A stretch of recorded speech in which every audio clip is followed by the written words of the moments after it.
Most e-commerce founders that I speak to are generating real revenue, actually good revenue in many cases, but they still can't step away from the business, even for a single week, without something breaking. That means customer complaints will come back to them, ad decisions or stock calls, all comes back to them. Now, the thing that most people don't want to hear is that is not a people problem or even a market problem or a business problem, it's a systems problem.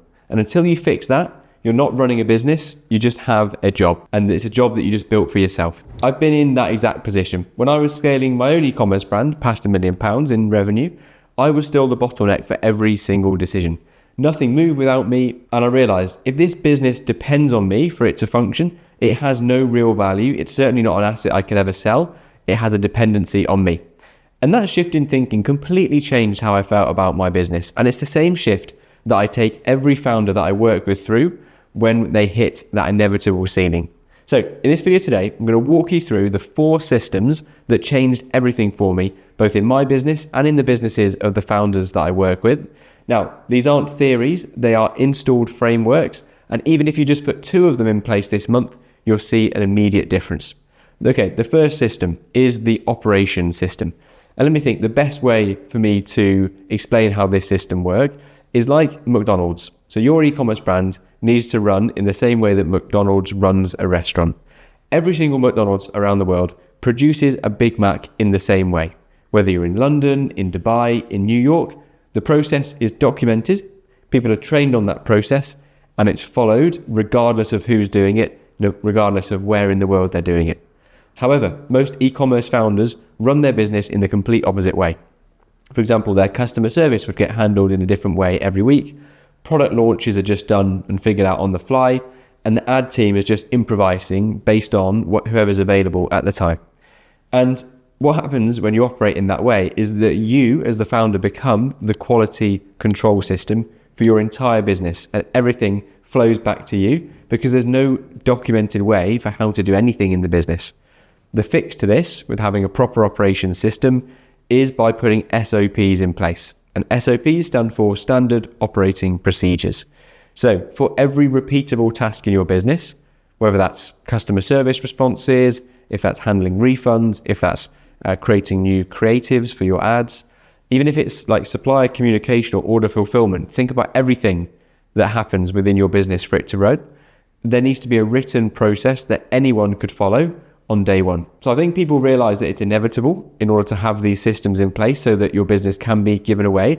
But there's a mistake that I see constantly when people do that, is that founders often ask the person who is best at doing the certain task to write the SOP for how they do that task. However, it's a completely different skill set to do a task compared to writing the SOP for how they did that task.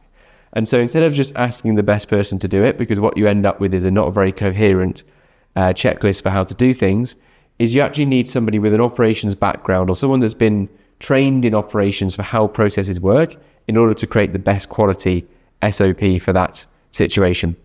And then once you've done that, you'll have a sequential system with step-by-step guide for a new team member that could follow it without asking you as the founder a single question how to do that task. When you have that in place, that one system, that SOPs across the business, you will stop being the answer to everything in your business. And immediately you'll have 10 times more headspace to grow the brand. Okay, on to the second system now. And that is having a growth system in place for your business.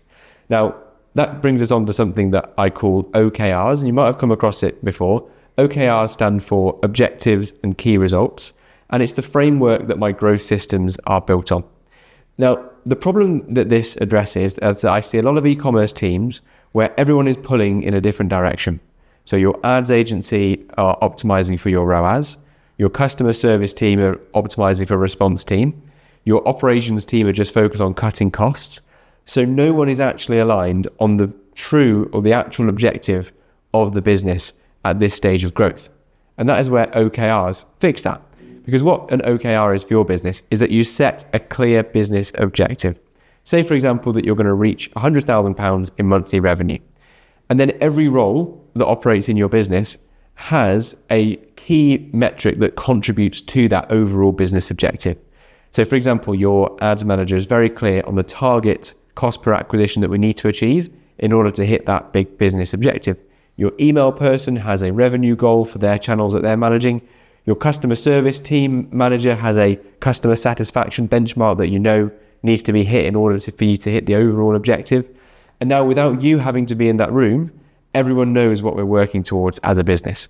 And what I see as a huge benefit is obviously the framework itself and understanding what the objective is. But it means that you as the founder don't need to be the one that's constantly aligning your team to the mission. The system that we've got in place does that for you already. Okay, now on to the third system, which is a numbers system. And this is the one that I think founders think they already have this, but not in the right form. Here's the way that I can tell, is that if you as a founder are the type of person that checks Shopify, maybe every morning, maybe every other day, and you're just manually checking your numbers, then you're already behind and you don't have a clear enough picture of what the true health of your business is. What you really need is a daily metrics dashboard. So that's like a structured report that a member of your team compiles and shares with you every week, at least every week.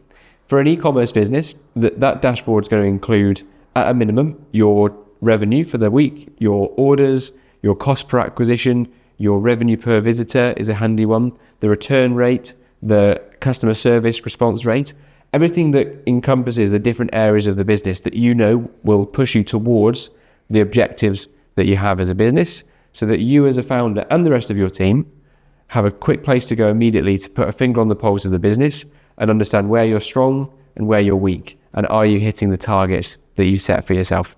It gives you complete clarity. So not only have you got more headspace because of the operations system, not only does the team have more direction because of the growth system, but now you have the headspace and focus to know what is it in the business that needs to be worked on with your time, your crucial time as the founder, because you can very quickly see where is it that you're behind the targets. Now, I've worked this through with many founders now, and it's amazing to see this because a lot of people think they know their numbers, or they'll tell you that their numbers are in a certain place.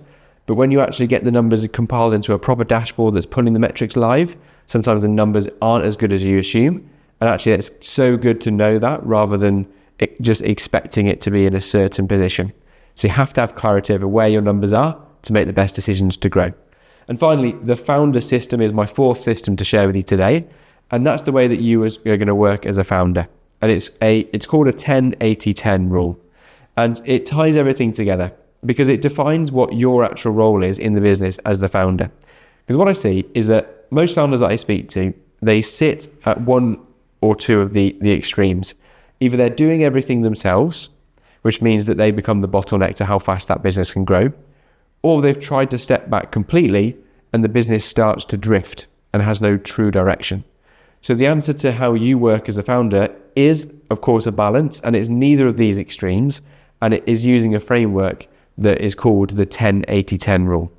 So how that works is, for every major project or decision in your business, you are responsible for the first 10% of that business, that project, which means the first 10% is that you are setting the direction, you define the objective of what we're going to achieve with that project. So you're making that the key strategic calls on the positioning, the offer, the angle, what you want to achieve out of a certain project that you're going to pursue. And then you hand that project with all of the clarity that you put together over to your team, and they're executing the 80%, which is the build, the creative, the actual the testing, putting things together, creating the project in reality, and actually running the day-to-day of that project. And then once it's been built and tested and created, we're then the final 10%, which is the review, the feedback, and the approval before something goes live. So if you were to apply that specifically to e-commerce, if you're going to launch a new product, you're going to be the one that's handling the first 10%. So it's selecting the supplier that you want to work with, selecting the specific product that you want to start selling, understanding the positioning of how it works on your business, perhaps a pricing strategy if that's appropriate for you. Then your team is going to handle the sourcing, the creative, the launch execution, uploading it onto the website, onto Shopify. And then you come back in at the end to review it before it goes out and it goes live, and you start running ad campaigns to that new product. Another example is if you're briefing a new ad campaign, you're the one that's going to define the angle and the offer that you're going to set, and you give a very clear strategy and a goal that you want to achieve. And then if you're working with an ads agency or if you have an in-house ads manager, they're the one that are going to build it and test it, and then you just review it to make sure it aligns with the vision before it launches. The reason this works so well is because it keeps you where you're required to be, which is the brain of the business. You need to use your judgment, your instinct, and your headspace needs to be on what really matters, which frees you up from the execution and means you can make better decisions because you're purely thinking all day, every day about the direction you want to take things in. You allow the team to build the project, and then you come back and review it and check that it's perfect before you go live with it. So those 4 systems is what I implement into people's businesses, into my own as well. And it allows me to have complete control over my numbers. I know what I'm doing. I set the direction of the business, but I'm not involved day to day. So I have the headspace to focus on growing my brand, but also working with other founders. I wouldn't be able to do that if I didn't have these systems in place. So I'm not relied upon every single day. Now, before we wrap up, I want to add a final point here. And that's because when you watch this video and you think, okay, I need to implement these systems for myself, you might fall into a trap that I see a lot of e-commerce founders fall into. And it's really important. So a lot of e-commerce founders, when they're building an e-commerce business at this level, they are building something that looks like it's scaling, but actually it has very little exit value. The reason for that is because they've just focused on growth in the moment, short-term thinking. So getting multiple products, multiple brands on the site, all running and relying on paid traffic. And if you were to pause ads, or if you were to pause your involvement, the revenue is going to stop overnight. That's not a true business. What that is a media arbitrage machine, and it generates money in the short term. The founders who are able to exit for real multiples for their business, or who are able for it to run for the long term with their involvement only being at the high level that we've talked about today, they're building in a different way. They're building something different. They're building a brand that doesn't need them to function. And they early on put in place these systems because they understand that they, as the founder, need to first of all not be the bottleneck, but the business, if someone's going to buy it, they don't want to buy it with a founder that is completely relied upon. And if they went one day, then the business would cease to exist. That loses all exit value. The 4 systems that I've explained today, they're not just about getting your time back and actually having a lifestyle or a business that gives you freedom in the moment. Although it will, it's not just about that. It's about building an e-commerce brand. It's something that has actual genuine equity value, something that you could step away from in the future and something that you could sell. And that is the shift that I want to invite you to make in your business. Think bigger. Don't think so short term all the time. Realize that you being involved every day is going to cap the business at a certain point, and instead put in place systems to replace yourself. Not only will you grow faster, but you'll also be able to exit one day if that's your goal, and you'll enjoy the process a whole lot more as well. So if you recognized yourself anywhere in this video, if you feel like you could potentially be the bottleneck in your e-commerce business right now, then the answer is not just to hire more people randomly.